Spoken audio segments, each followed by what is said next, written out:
Now, we have spoken many times about how delusional a lot of the modern women are here in America, and they're just unrealistic expectations for a lot of you men. And because they're unrealistic expectations they have put on you, a lot of you say, what's the point of that? I'm out of here.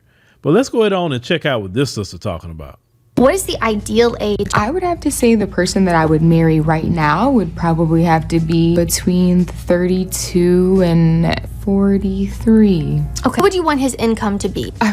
Okay, here we go. What do you want his income to be? Just having this conversation with my friend, you have to manifest a husband, girl. You have to really think about the And more babbling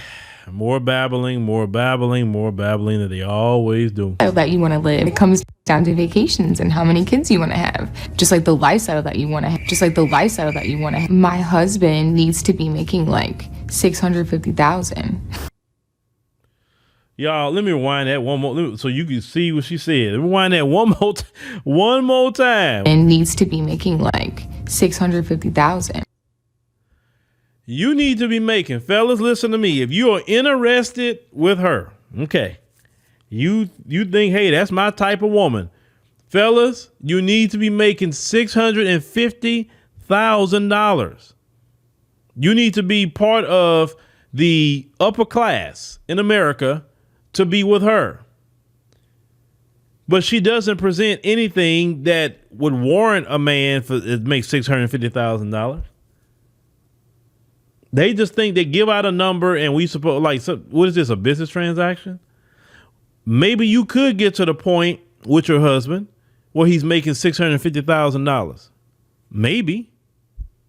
But you don't want to put in the work. A man that's making $650,000 right now marry you and what? So you could take half? A man in America right now making $650,000, he probably either gonna get a very, very strong ironclad prenuptial agreement. But a man right now that's making that much money, I would tell him, don't you dare marry a woman in America. Don't you dare. If you marry, go overseas. Go get you a woman over there. And especially if you can make $650,000 and you don't have to be in America to do it, but you get American dollars, man, you winning all the way around. Trust me. If you brothers figure out a way to have your business, preferably a business, not a job. But if you can have a business, but your job lets you do it too, fine. You could have your American dollars and live in whatever said country you want to. You won. You won. Because you're going to live like a rich man. You're going to live like a king. $650,000. But let's continue. Ooh-wee. All right. 32, 43, exclude married, any race, minimum height 5'8", exclude obesity, and 650,000. 0.032, full-fledged caddy. So that's that delusional calculator. I saw that before. You can kind of enter ages, and it's based off of a lot of statistics from the U.S. Census Bureau and Labor Department as well. But this woman, according to that calculator, would have a 0.032% chance of getting that kind of man. And when he put in any race. Now you put in black, probably been worse. Okay. What happened to a lot of you women in our community? What happened to you? Who told Joe behind that you supposed to have a husband that makes $100,000 from the gate? You don't want to get it in the mud. You don't want to work with nobody. You just want to come in and waltz in. The crazy part about it, you can waltz right out and take half of everything from this man. You could take it. He don't have to do nothing wrong. He could be the most perfect guy, but because you're not happy anymore, because you're not happy and all of that, right? You can just leave the marriage because you're not happy. Take half his stuff because you're just not happy anymore. And also inflict pain on this man in court, because the majority of you do, to take his resources away from him.